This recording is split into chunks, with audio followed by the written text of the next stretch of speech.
Bonjour à tous, merci de nous avoir rejoints. Je suis ravie de vous accueillir pour ce hub santé et innovation.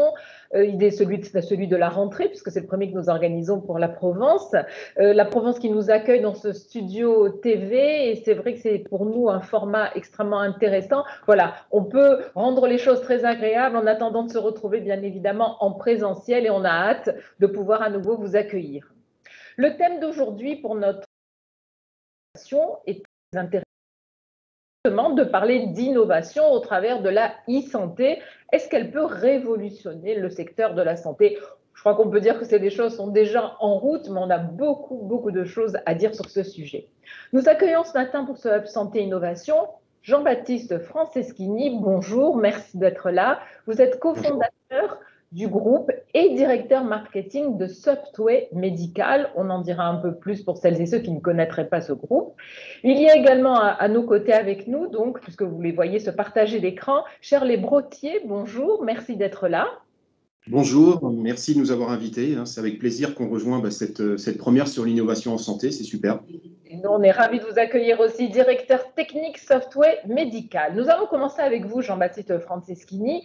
Softway Medical est à ce jour, il faut le rappeler, le seul éditeur français dans le trio de tête des éditeurs de logiciels en santé. Vous êtes à la fois hébergeur, intégrateur de solutions à destination des acteurs de la santé, et ce depuis une vingtaine d'années. Softway Medical, c'est choisi en fait une mission, c'est de permettre à chacun de ses utilisateurs de prendre des décisions éclairées et d'exploiter pleinement l'ensemble de ses capacités. On va évoquer avec vous justement ce sujet de savoir comment un éditeur de solutions informatiques participe à l'avènement du numérique dans le système d'information hospitalier. Comment votre action, cette action que vous menez au quotidien auprès des professionnels de santé, porte un engagement citoyen au bénéfice final, bien sûr, du patient. Ce sont les sujets qu'on va aborder avec vous. On vous écoute évidemment, Jean-Baptiste Franceschini, puis j'aurai certainement d'autres questions à vous poser. Bien, merci pour cette introduction, cette présentation. Je vais faire en sorte de vous donner quelques chiffres, si ça peut contribuer à apporter un peu plus les couleurs du Sud. Vous avez dit déjà pas mal de choses, mais je vais essayer de vous donner quelques chiffres qui permettent de situer notre activité. Donc effectivement, on est non seulement une société française, mais régionale, puisque nous sommes basés à Meyreuil, avec une position donc qui est nationale dans le secteur de l'informatique de santé. Nos clients, ce sont à la fois les établissements privés, des cliniques privées, mais aussi les centres hospitaliers publics, les centres de radiologie, la médecine de ville avec les généralistes ou les spécialistes, et ainsi que les centres et les maisons de santé.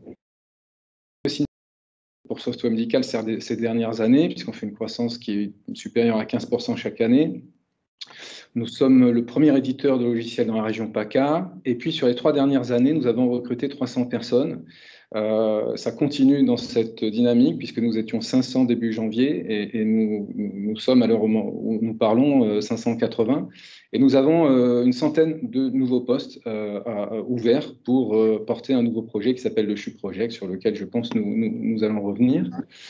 Voilà pour la présentation. Et puis, bien sûr, nous allons faire en sorte de vous donner la vision que nous avons des bénéfices que représente l'innovation pour la santé à travers la e-santé.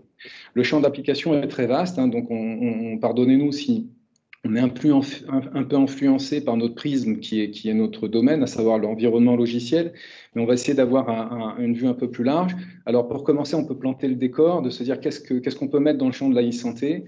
Alors évidemment, les applications métiers, comme celles que nous fabriquons, donc pour en lister quelques-unes, il y a le fameux DPI, le dossier patient informatisé, tout ce qui concerne la prescription de médicaments, la gestion des blocs opératoires, des urgences, de la stérilisation, de la maternité, de la planification des ressources, tout ce qui concerne la business intelligence pour gérer les données, la partie administrative, financière, le PMSI, voilà, ça c'est donc les choses que nous couvrons. Mais il y a d'autres domaines qui constituent l'écosystème des établissements de santé, plus largement de la e-santé. Et pour les couvrir, on peut parler de la dématérialisation des données, qui est l'élément clé dans la e-santé, les télécommunications, bien sûr, la partie infrastructure et les hébergements, là je veux parler des data centers, donc la partie informatique, la partie électronique, les objets connectés, ils sont très nombreux, des montres connectées aux balances en passant par les systèmes de surveillance d'air, et puis la gestion des données, puisque c'est un vrai sujet, l'intelligence artificielle, qui est un domaine, puis toute la partie, un autre domaine. pas exactement sur ce qu'il convient d'intégrer dans le domaine de l'e-santé. Et pour comprendre les bénéfices potentiels que peut apporter l'innovation dans la santé, je pense qu'il faut parler de l'attente qui est très forte. Hein. Nous sommes en 2020, tous autant qu'on est, nous accédons depuis bien longtemps à nos comptes bancaires pour effectuer des opérations sensibles de n'importe où dans le monde. Hein. On accède aux livrets scolaires de nos enfants, on accède à nos activités socio-culturelles, on fait nos déclarations d'impôts en numérique depuis bien longtemps, et pourtant en difficulté pour accéder à un dossier patient qui provienne d'un établissement et alors encore moins lorsqu'il s'agit de consolider les informations entre différents établissements. Donc on voit bien que la demande, elle est là, elle est présente et elle est en décalage aujourd'hui avec l'offre alors que les technologies existent. Donc il y a un vrai chantier à faire. C'est important à mon sens aussi de parler du contexte de la France parce que la santé, elle est en grande partie prise en charge par la collectivité. Donc on a d'un côté un impact démographique qui est fort, avec en plus un vieillissement de la population qui va aller croissant, et puis un recours justement à la santé qui est croissant avec l'amélioration des techniques, des diagnostics, et donc c'est tant mieux. Mais on voit aisément que le recours au système de santé qui est croissant va mettre sous tension ce système et peut-être même le mettre en risque sur le plan financier.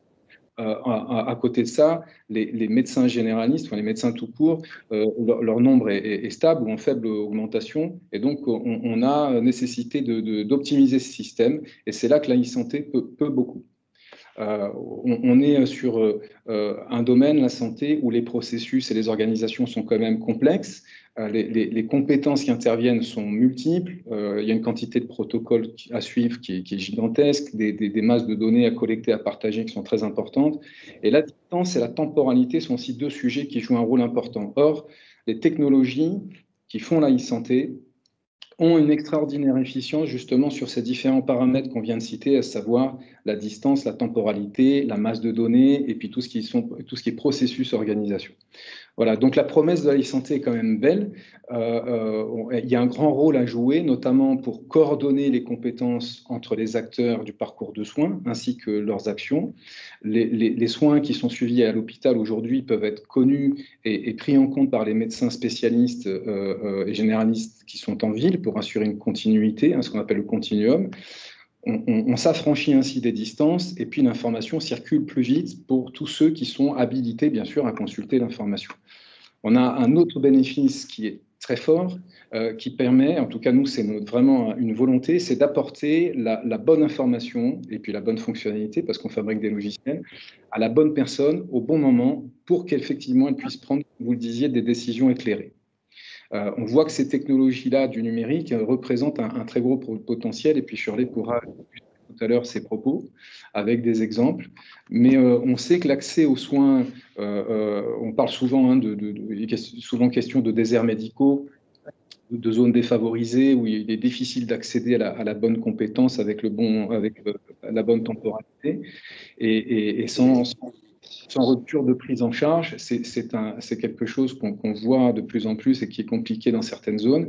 Eh bien, on voit aussi que la télémédecine, la expertise ou la téléradiologie, qui ont fait leurs preuves d'ailleurs pendant le Covid, sont des champs d'application qui sont très vastes et qu'on n'a pas fini d'investiguer, mais on fait beaucoup de choses quand même maintenant. Et là, ce sont la partie télécom, la partie mobilité qui sont illustrées.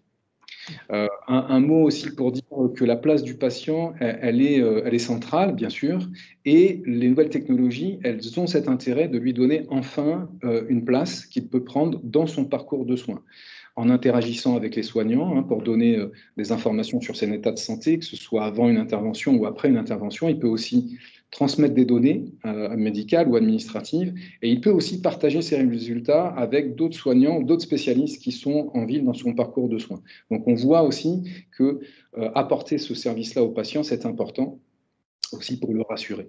La notion qualitative, c'est un autre enjeu qu'on peut adresser avec la e-santé, puisque cette dématérialisation des données et les applications dans lesquelles on peut intégrer un rôle de patient, eh bien, elles vont permettre de gagner du temps dans le diagnostic et donc dans la prise en charge. Et vous savez, on parle souvent de perte de chance des fois ou de risque de perte de chance. Ben là, on peut parler de gain du temps.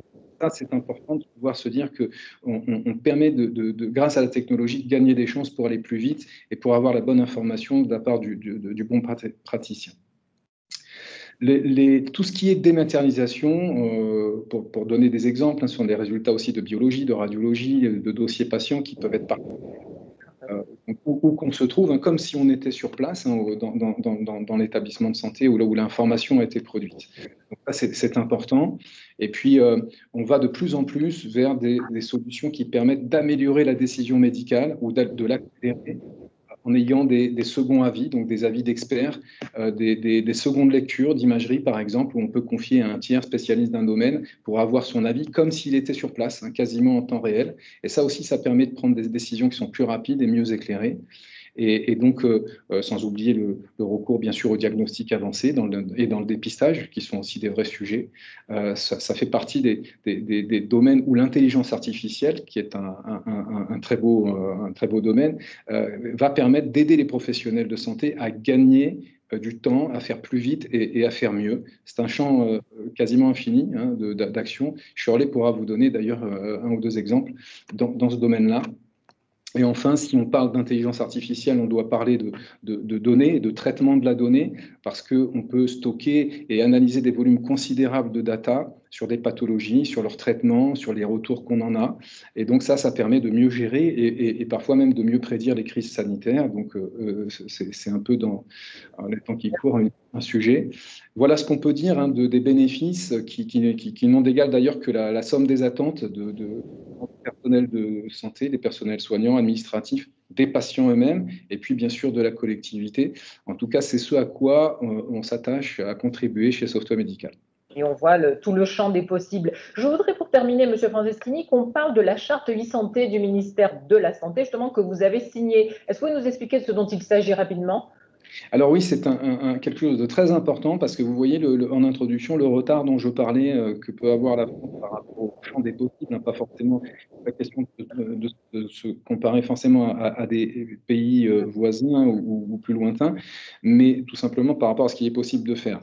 Eh bien, ce retard, il ne peut être comblé au-delà de l'innovation que peuvent avoir les industriels, mais il ne peut être comblé que par des décisions fortes gouvernementales, parce qu'il faut homogénéiser, il faut normaliser, il faut urbaniser les systèmes de santé.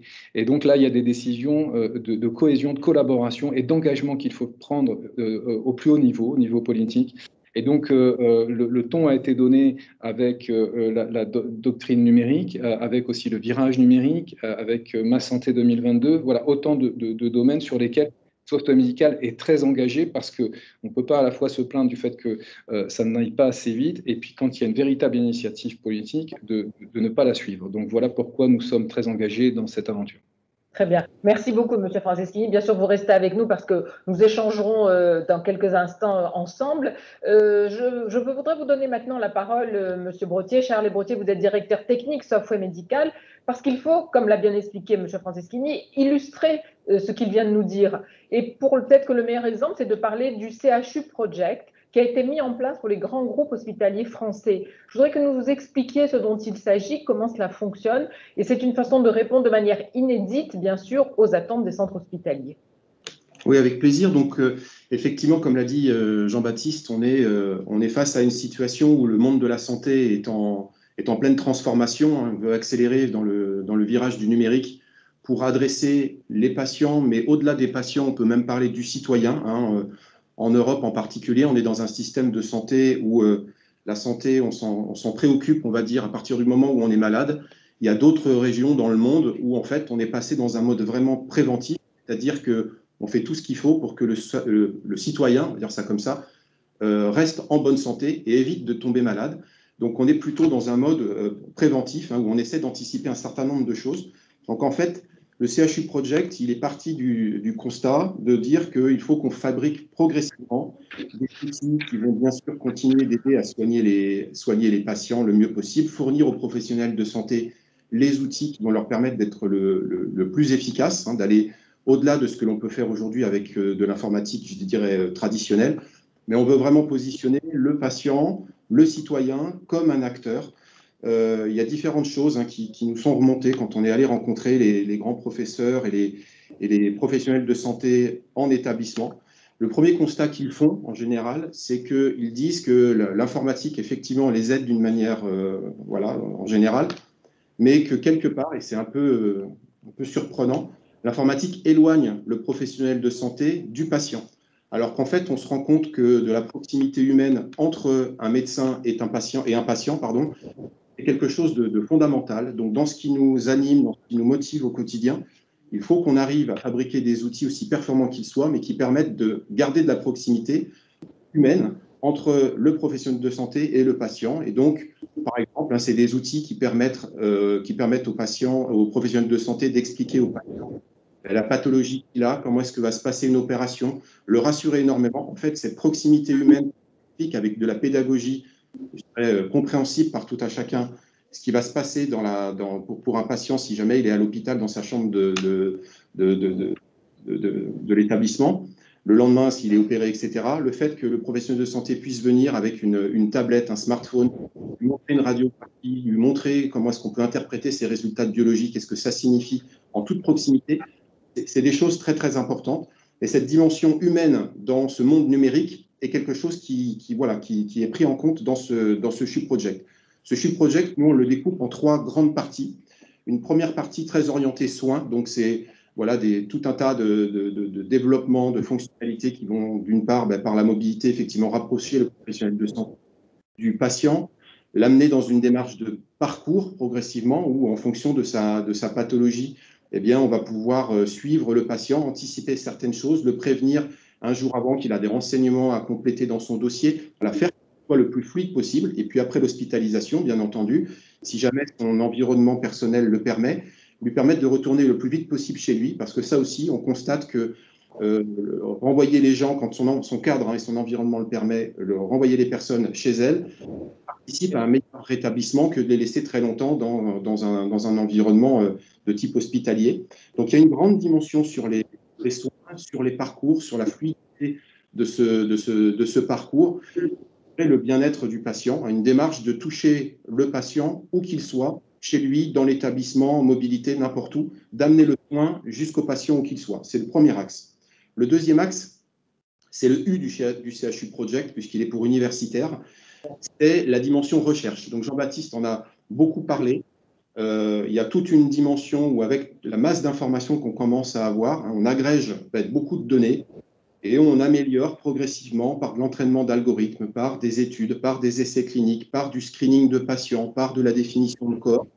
Eh bien, tout un tas de choses qui vont nous permettre d'améliorer le soin et d'aller progressivement, certainement, dans cette médecine préventive dont on parlait en introduction, parce que si on peut anticiper le plus possible des crises, des maladies ou l'évolution d'une maladie par rapport à un contexte, par rapport à un environnement, par rapport à des allergies, par rapport à des antécédents d'un patient, et donc se dire, puisque ce patient il a tel ou tel antécédent et qu'il vient de contracter telle maladie, il a plus de chances d'évoluer de telle ou telle manière, et donc de donner le bon traitement en fonction de toute une heuristique derrière, eh bien, c'est des choses très différenciantes sur lesquelles on veut vraiment travailler.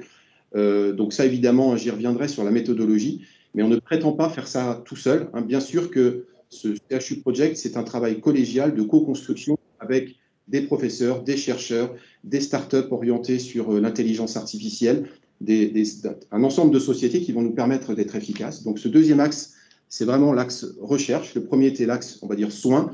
Le deuxième axe, c'est l'axe recherche. Et le dernier axe, le troisième, c'est donc tout ce qui est le management, le pilotage. Donc c'est tout ce qui va être orienté qualité, tout ce qui va permettre de rentrer dans une démarche où, pour un patient donné, on va se définir des objectifs, un peu comme dans une démarche qualité, et puis inscrire le patient dans un parcours et vérifier qu'il converge bien vers l'objectif qu'on se donne. Et s'il ne converge pas tout à fait vers cet objectif, très rapidement, on va pouvoir itérer et réajuster progressivement pour qu'on se donne un objectif de résultat plutôt que de soigner avec des traitements traditionnels. En fonction de telle maladie, je lui donne tel médicament sans vérifier qu'effectivement, ça améliore son rétablissement. Donc, en fait, ce CHU Project s'adresse à toutes les populations dans les établissements. Le premier sur le soin, donc c'est le corps soignant, globalement. Le deuxième, c'est la recherche, donc c'est tout ce qui est universitaire, recherche, les professeurs dans les établissements. Puis le dernier axe, Ça s'adresse globalement à des personnes qui prennent des décisions d'investissement dans l'établissement, donc les directeurs informatiques, les gens les médecins d'IM, donc tout ce qui s'occupe de la qualité des soins et l'amélioration des soins, le codage, et d'avoir une dynamique aussi financière derrière pour que l'argent rentre le plus vite possible en regard, qui est lié au codage. Donc ce CHU Project, on l'appelle CHU Project parce qu'il nous amène un peu plus loin que ce que l'on fait aujourd'hui, mais on capitalise vraiment sur les solutions qui sont en place chez Softway Medical pour emmener ses propres solutions un étage plus loin. Et ce CHU Project servira l'ensemble des clients, qu'ils soient publics, privés. Et évidemment, dans la partie publique, on sera capable d'aller encore une démarche plus loin pour tout ce qui est le monde des CHU. Ce qui est important de retenir sur ce CHU Project, c'est la manière que l'on va avoir de construire les solutions de demain. Ces solutions vont être co-construites. C'est-à-dire que la démarche de Softway est de venir avec effectivement une roadmap de ce qu'il y a dans ce sujet, des fonctionnalités novatrices, mais surtout d'écouter les utilisateurs, d'écouter les professionnels de santé, d'aller interroger des patients, un panel de clients représentatifs pour nourrir, améliorer en permanence notre roadmap, améliorer en permanence les produits qu'on va être capable de mettre sur le marché, avec un rythme, je pense, unique en France de travail, qui est de dire que régulièrement, plusieurs fois par semaine, et donc plusieurs fois par mois, etc., par fortiori, on est capable de mettre des nouvelles versions dans les mains des utilisateurs et d'itérer exactement à l'instar de ce que font les grands acteurs du cloud, si vous voulez, les grandes plateformes qu'on connaît tous en tant que citoyens, pour réserver des hôtels, pour réserver sa voiture, pour interagir, etc. On connaît tous ces grandes plateformes-là. En permanence, il y a des nouveautés qui viennent. Eh bien, la plateforme du CHU Project, elle repose sur les mêmes fondamentaux techniques, les mêmes méthodes de développement. Et donc, en permanence, on peut tester des nouvelles choses. Si ça va dans la bonne direction, on accélère. Si ça ne va pas dans la bonne direction, on retire la fonctionnalité, on ajuste jusqu'à ce que ça trouve sa valeur et son efficacité. Cette manière de travailler, je pense vraiment qu'elle est vraiment unique parce qu'elle embrasse un ensemble de populations, qui soient des professionnels de santé, qui soient des citoyens, qui soient des éditeurs, qui soient des partenaires avec des startups qu'on va être capable de fédérer pour travailler orienté usage et pas travailler orienté produit pour faire un produit qui après trouvera peut-être son marché. C'est vraiment dans une démarche de quel besoin je veux adresser et ensuite avec la force de développement qu'on a, capacité à travailler avec des startups d'intelligence artificielle et à emmener avec nous les professionnels de santé, qu'on va essayer de trouver la meilleure manière d'adresser tel ou tel besoin.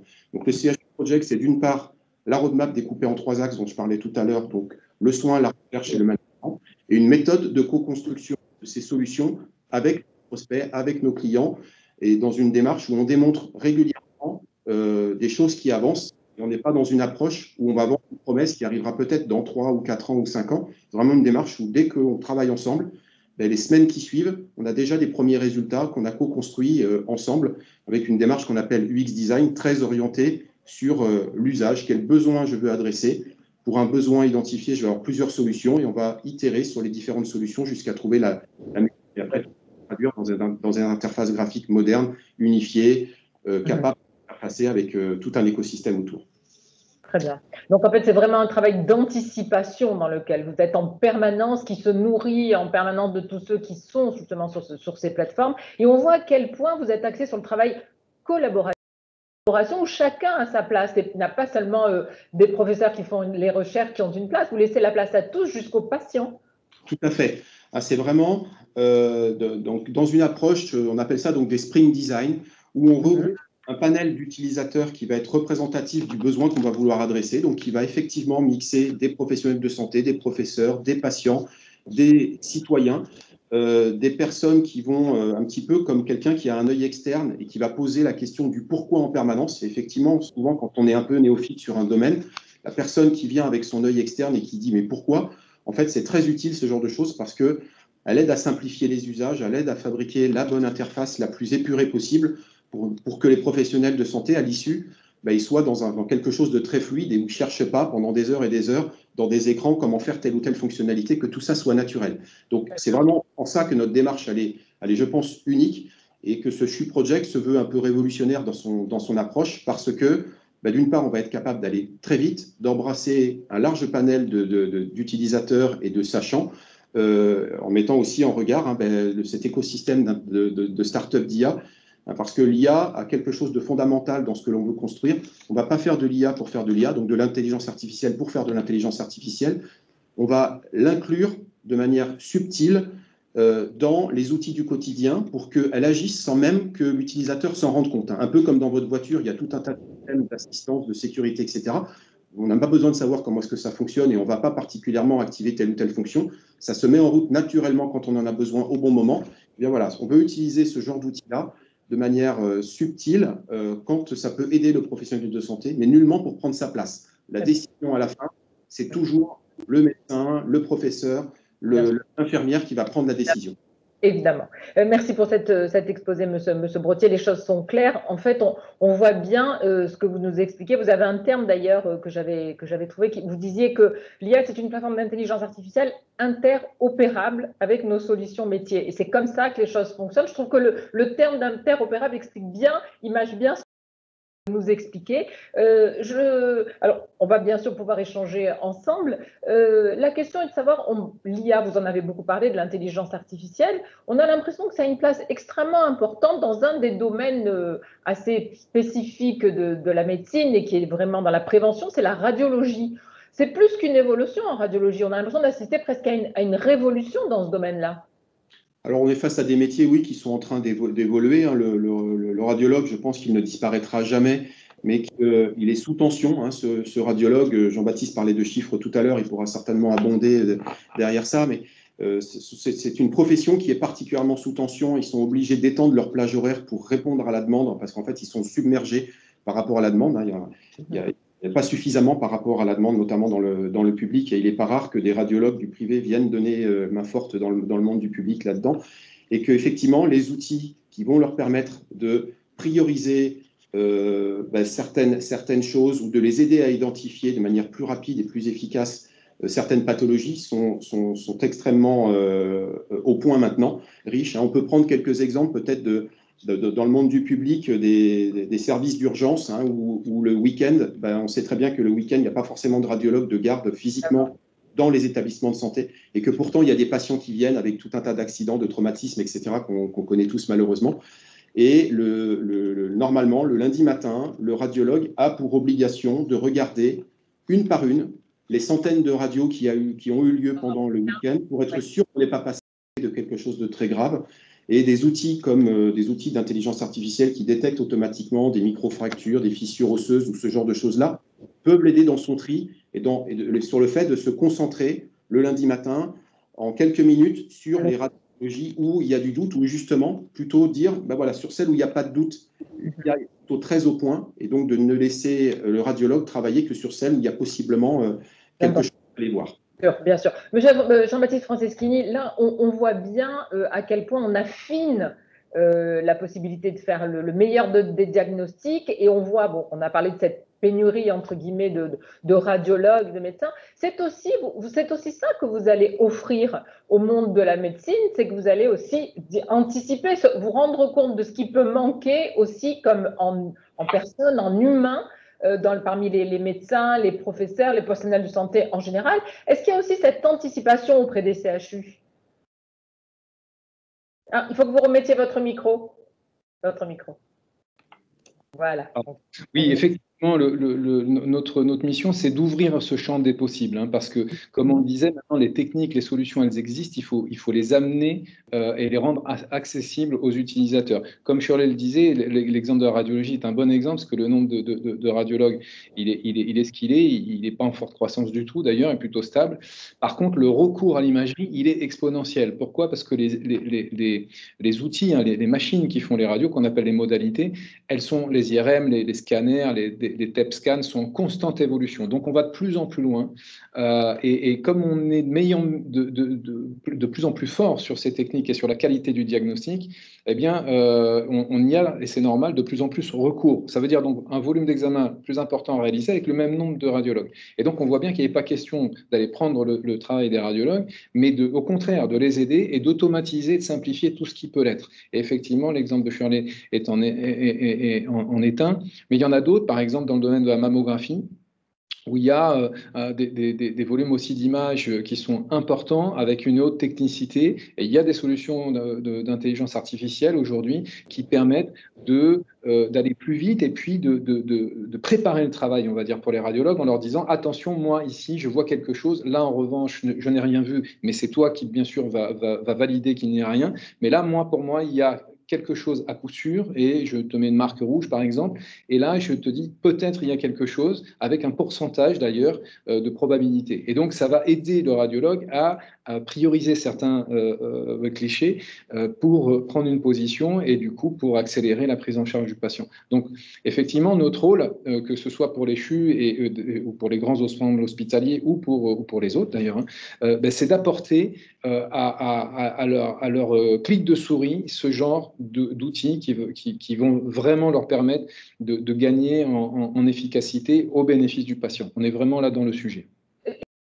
C'est une question de novice, mais ce qui veut dire aussi qu'on peut consulter de n'importe quel support. Aujourd'hui, l'ensemble des radiologies qui sont faites, vous disiez par exemple ne pas attendre le lundi pour pouvoir consulter tout.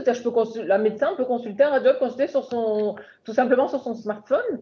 Absolument. Il peut consulter sur un smartphone, il peut consulter sur une tablette d'ailleurs avec des niveaux de qualité d'image qui sont très bons, et il peut consulter ça ou demander l'avis à un collègue spécialiste qui est à l'autre bout du monde, mais dont il sait qu'il est très pointu sur le sujet. Et ce spécialiste qui est à l'autre bout du monde, il va pouvoir voir les images et naviguer d'ailleurs dans les coupes et dans les volumes d'images de scanner en n'ayant rien sur son ordinateur, c'est-à-dire un simple navigateur. Il se connecte même de l'hôtel où il se trouve, et il va pouvoir donner un avis d'expert et ainsi faciliter et peut-être avoir un diagnostic qui va être décisif dans la vie du patient. Très bien. On a parlé tout à l'heure, vous avez évoqué, monsieur Franceschini, tout à l'heure, le fait de recruter, et que vous recrutez encore. Je crois que vous cherchez encore à recruter une centaine de profils. Ce recrutement, c'est bien sûr un de vos axes d'action. Ma question est de savoir, je crois que vous avez acquis d'ailleurs récemment le groupe Santalis, avec des sociétés qui sont basées en Nouvelle-Aquitaine. L'idée, c'est d'abord, est-ce que le recrutement se fait bien sûr parce que votre entreprise et votre groupe progresse, mais est-ce que le fait de ce qu'on a connu, la crise sanitaire que nous avons en ce moment avec le Covid, etc., est-ce que ça a demandé aussi encore plus de précision, encore des profils différents, et en fait un métier où vous ne vous arrêtez pas de recruter? Alors, je laisserai aussi Shirley intervenir sur la question, mais je ne pense pas que ça change les profils, non. Que ça rende encore plus nécessaire pour certains établissements le fait de se mettre à la page sur les outils modernes, ça certainement, et que du coup ça pousse et ça tire le besoin en avant de s'équiper de solutions modernes, oui. Et donc évidemment ça a un impact de notre côté positif, mais effectivement c'est le niveau de recrutement qu'on a, il est quand même plus relatif à une stratégie de fond qui est de globaliser le territoire de santé en reliant les hôpitaux publics, demain les cliniques, mais aussi la médecine de ville. Et c'est pour ça que la question dont vous parliez tout à l'heure, on est dans le domaine de la médecine de ville parce qu'il faut que l'hôpital soit hors les murs pour une prise en charge du patient, parce que le patient, son continuum de soins, eh bien, il se trouve aussi en ville et il se trouve même chez lui aujourd'hui. C'est-à-dire que voilà, l'hôpital de demain, ça va être aussi en partie le domicile des patients, parce que ça évitera de les faire venir pour rien, ce qui est coûteux et ce qui prend du temps. Donc ça fait partie des choses qui nous poussent, nous, à investir et à lancer ce type de projets qui sont effectivement des grands projets. Donc, on fait tomber les grands murs des hôpitaux et les choses se répandent sur le territoire différemment, le monde médical. Vous vouliez ajouter quelque chose, M. Brottier? Oui, juste pour compléter. Oui. Jean-Baptiste, effectivement, l'hôpital va maintenant pouvoir atteindre le patient où qu'il soit. Donc, c'est très important d'avoir des technologies et des solutions qui sont très facilement adaptables. Pendant la période de Covid, pour donner un exemple, on a mobilisé des équipes de développement avec des médecins urgentistes donc de nos clients pour travailler sur la mise à disposition en moins d'une semaine, hein, il me semble, en quelques jours, de suivi des patients suspectés Covid. L'idée était de désengorger, enfin on s'en souvient tous, hein, les services d'urgence dans les établissements, et donc de pouvoir par contre avoir un moyen de rappeler les patients ou de les suivre en fonction de l'évolution de certaines constantes à distance. Et donc on les a équipés, ces patients-là, d'une application mobile sur leur smartphone, et on pouvait en permanence suivre. Ils répondaient à des questions, ils pouvaient aussi interagir avec leurs professionnels de santé qui les suivaient en fonction des réponses et du calcul de score et tout un tas de choses. Dire, ben voilà, là, on a atteint un niveau d'alerte où il faut faire revenir le patient, et ça a aidé à fluidifier le process de gestion des engorgements des urgences à ce moment-là. Donc, d'avoir des personnes qui sont voilà, avec un état d'esprit ouvert, l'idée de création, de construction, c'est venu directement des équipes qui ont contacté les médecins urgentistes pour le faire. Donc, les personnes qu'on recherche effectivement sur le recrutement, c'est tout type de profil, donc des personnes qui sont capables de créer des solutions, des personnes qui sont capables de développer sur le monde mobile, des développeurs web, des personnes qui vont être capables aussi de déployer ces solutions chez nos clients. Parce que, évidemment, on commence à avoir un nombre d'établissements, je crois qu'on a plus de 1100 ou 1200 établissements de santé équipés de nos solutions aujourd'hui en France. Eh bien, déployer et toujours former les utilisateurs professionnels de santé en établissement, ça nécessite aussi des ressources. Même si on peut le faire aujourd'hui à distance, il faut quand même des gens pour le faire à distance. Et c'est une des raisons pour lesquelles on cherche effectivement une centaine de personnes. Très bien. Il y a une question qui revient toujours lorsqu'on parle de e-santé, c'est la question de la protection des données. Je pense qu'on pourrait peut-être en dire un mot. Monsieur Franceschini, Monsieur Brottier, qui veut répondre?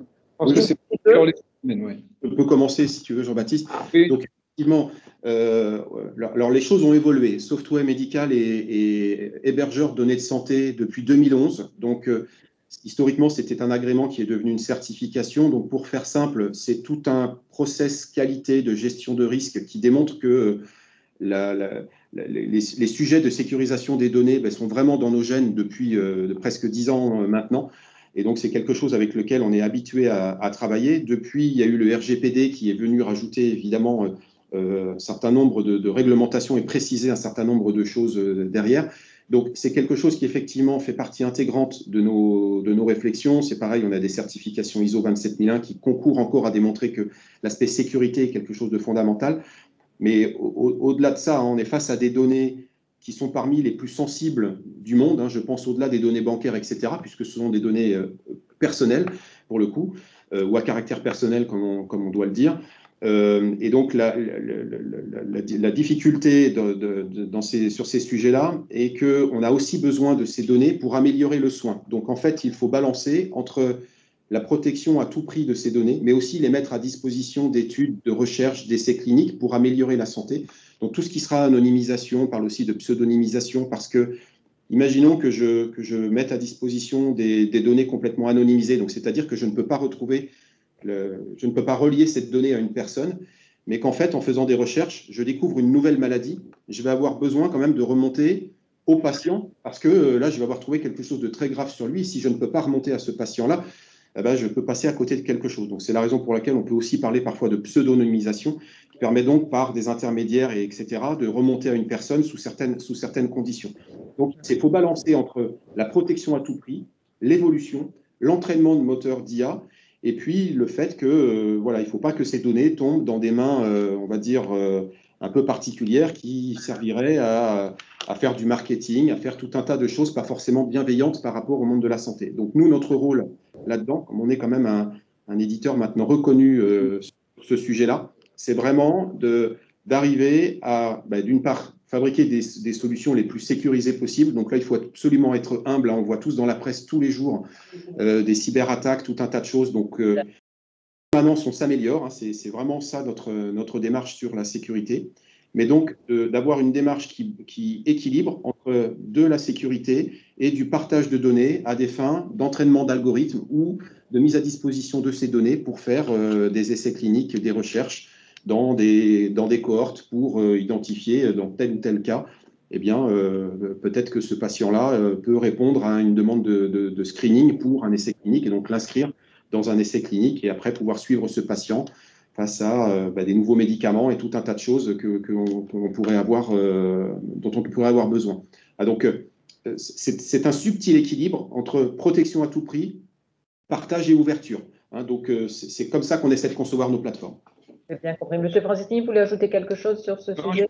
Je pense que c'était très bien résumé par Shirley. Cet équilibre. Alors, vous l'avez dit, vous êtes installé à Meyreuil, vous avez une identité, et bien l'actionnariat aussi est franco-français, si je ne me trompe pas, dans votre groupe. Ça a du sens, bien évidemment, pour nous sur le territoire, ça a du sens forcément pour vous. Et ma question était de savoir comment vous vous positionnez par rapport à d'autres groupes comparables, mais à l'international. Alors, c'est vrai que le périmètre de Sauveteur Médical aujourd'hui, il est vraiment national. Nous n'allons pas encore à l'international, même si nous avons une filiale au Canada qui a commencé à faire des premières réalisations très intéressantes. Mais sur la France, nous avons une proximité et une connaissance de ce marché avec les institutions qui sont les nôtres, avec les réalités aussi économiques qui sont les nôtres, puisque comme je le disais tout à l'heure, la particularité quand même en France, c'est que les soins sont en grande partie pris en charge par la collectivité. Donc ça donne aussi un certain nombre de guidelines, de critères, de choses qu'on peut faire et qui sont attendues.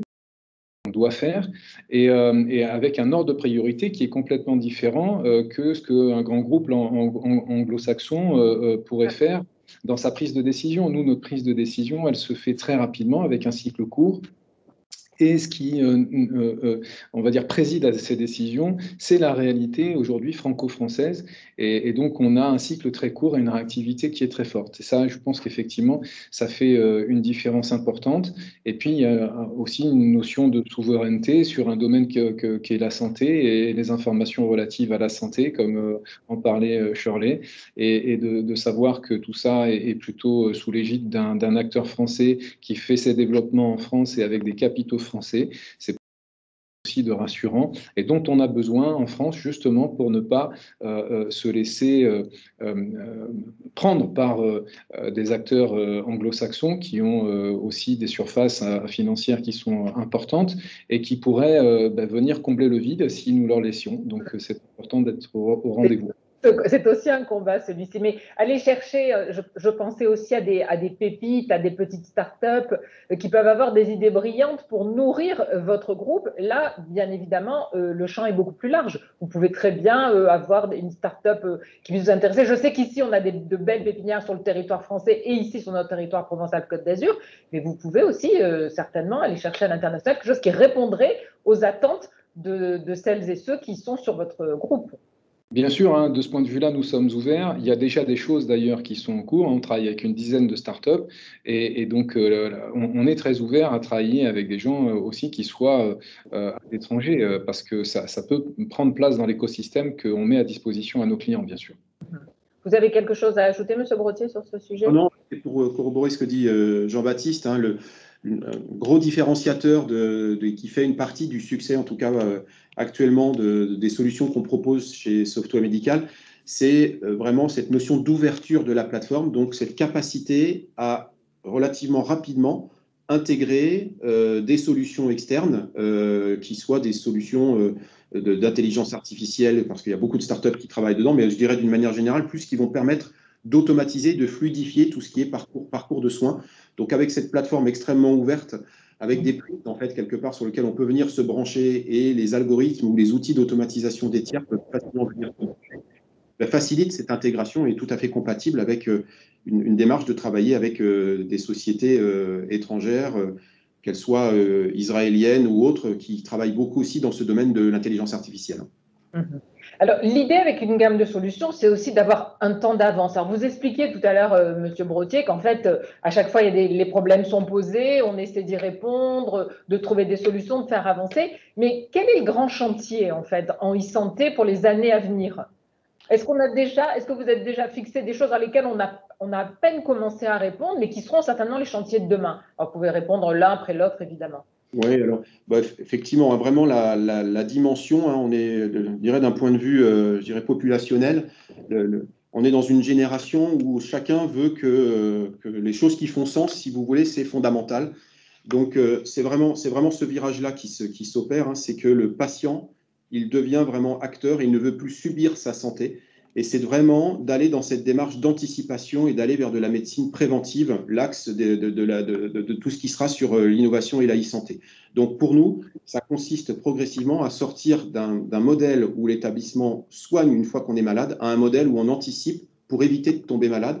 Et donc, voilà, Jean-Baptiste tout à l'heure parlait d'un certain nombre de choses sur des objets de santé connectés, etc. Tout ce qui est healthy et ce genre de choses, évidemment, vont nous permettre d'être en bonne santé ou de participer à l'amélioration de sa santé et donc d'avoir une plateforme qui permet voilà, d'être basée sur tout ce qui s'est passé dans ma vie jusqu'à maintenant et puis de m'aider à améliorer ma santé. C'est vraiment des choses sur lesquelles enfin, je pense que le monde de la santé en général va évoluer et à nous donc de fabriquer des outils qui vont permettre ce genre de technologie de s'interfacer avec. C'est vraiment dans cette direction-là. Évidemment, la plateforme, les usages, la manière qu'on a de travailler, de concevoir les solutions sont dans cette dynamique. Et quand on travaille avec des groupes publics ou privés, qu'on regarde un petit peu, un certain nombre de groupes en ce moment sont en train, si vous voulez, de faire on appelle ça un schéma directeur, donc on va dire leur plan qu'ils appellent Ma Santé 2030 ou l'établissement X 2030, c'est ça les ordres de grandeur en ce moment. C'est très orienté sur vraiment le patient acteur et un entretien, alors évidemment sur la partie, je dirais, des établissements, des grands groupes, la fidélisation aussi des patients pour les amener à améliorer leur propre santé, qui est un des sujets clés qu'ils ont aujourd'hui dans leur propre roadmap. Monsieur Franceschini, sur le sujet. Mais je vous écoute, oui.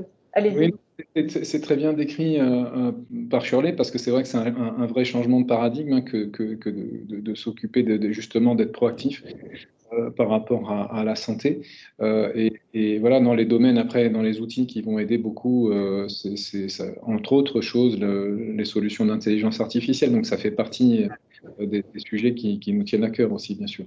Est-ce qu'on n'est pas là aussi sur une ligne de crête, comme tout à l'heure, entre le principe de prévention et le principe de précaution? Ce qu'on a bien vu pendant cette crise sanitaire, où les gens ont toujours l'impression que ce qui pouvait être de la prévention était peut-être trop pris en amont. C'est aussi un sujet, il me semble, non? Oui. Oui. Effectivement, il faut, là encore, c'est comme dans beaucoup de choses, c'est une question d'équilibre entre être très en avance ou trop en avance et juste à temps. Il faut qu'on fabrique des outils et que même le gouvernement, quelque part, a un rôle à jouer dedans. Dans Ma Santé 2022, dans le Ségur de la santé, il y a beaucoup de choses sur tout ce genre de sujet-là. Je trouve qu'il y a une formidable dynamique aujourd'hui au niveau du gouvernement pour voilà, trouver ce juste équilibre, encourager l'innovation. Il faut qu'on fasse attention aussi à la dimension régulation, parce que quelque chose sur lequel on passe peut-être un petit peu rapidement, mais on est dans un monde, évidemment, comme on touche des personnes humaines, on va dire, il est normal qu'il y ait une réglementation forte derrière tout ça. Mais il y a un certain nombre de réglementations auxquelles on doit se conformer, tout ce qui va être marquage CE, tout ce qui va être dispositif médical, qui peuvent aussi peut-être un peu, donc il faudra trouver le juste équilibre, freiner la démarche d'innovation. Pour illustrer, un dispositif médical est globalement quelque chose où, quand vous faites un algorithme, quand vous prenez une décision, ça doit démontrer que vous arrivez toujours à la même conclusion, que voilà, vous faites quelque chose et par déduction, par un diagnostic, vous arrivez toujours à la même décision.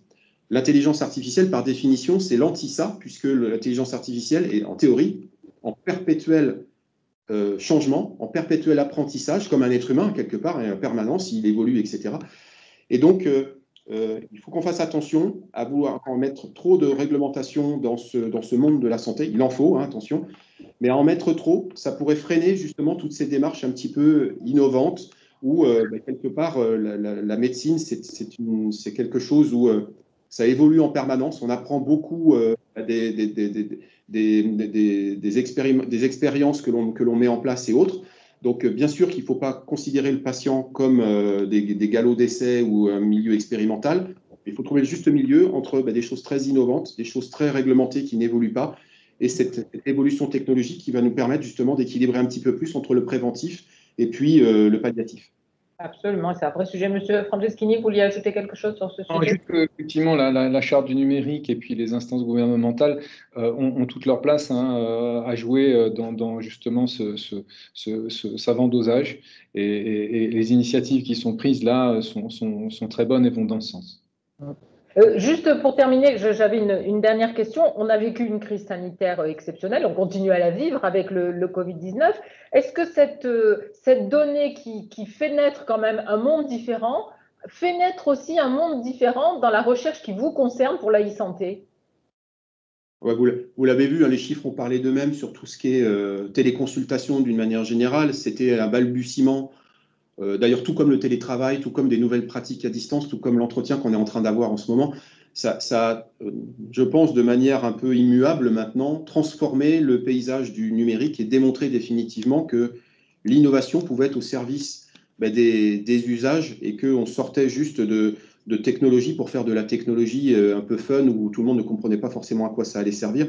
Donc, c'est souvent dans des crise un peu catastrophique ou autre que de toute façon, et c'est comme ça que l'évolution de l'homme avance de toute façon, c'est à chaque fois qu'il y a des crises terribles que l'être humain s'adapte, avance et continue d'avancer. Donc il se passe exactement la même chose dans cette démarche d'innovation. Et oui, définitivement, la crise aura transformé, je dirais, la manière qu'on va avoir de travailler, de mettre sur le marché, de même d'expérimenter. Hein, j'imagine que vous avez eu l'occasion d'interviewer des professionnels de santé qui vont dire de manière non officielle, mais dans les couloirs, que pendant le Covid, ils ont été obligés de s'adapter en mordant parfois sur la ligne jaune de certains protocoles parce que de toute façon, il fallait avancer et il y avait un tel drame qu'il n'y avait pas le choix. Il vaut mieux laisser mourir des patients ou mordre une ligne pour être conforme à tout un tas de protocoles ou tout un tas de choses. Voilà. Et c'est pareil pour ce qui est innovation. Monsieur Franceschini, pour terminer, que je vous laisse d'ailleurs le mot de conclusion.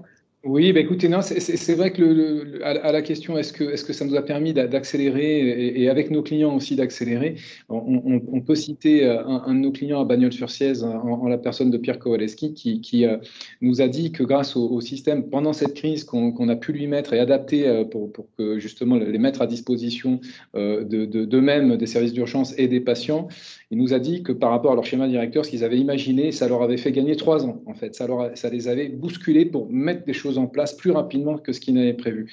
Donc voilà, on va dire que c'est au moins un côté positif de cette histoire de Covid, mais ça nous amène à utiliser plus vite peut-être ce que la technologie peut mettre à disposition. Absolument, et même pour des petits cabinets médicaux de s'y mettre, ce n'est pas simplement pour nos grands établissements médicaux, notamment hospitaliers, ça va beaucoup plus loin que ça. Je voudrais vous remercier, vraiment merci beaucoup d'avoir été avec nous pour pouvoir nous éclairer sur ce sujet de la e-santé. Merci beaucoup, cher Les Brotiers, merci beaucoup, Jean-Baptiste Franceschini. À bientôt, je l'espère, et peut-être en présentiel la prochaine fois. Merci à tous ceux qui étaient avec nous et qui se sont connectés, puisque moi j'ai accès bien sûr aux gens je peux voir toutes les personnes qui sont connectées pendant ce Hub Santé Innovation. Il ne me reste plus qu'à vous donner rendez-vous pour notre prochain Hub Santé qui aura lieu le 20 octobre et nous aurons le plaisir d'accueillir le doyen Georges Leonetti. Merci à vous tous et très bonne journée, très bon week-end. Merci beaucoup. Au revoir.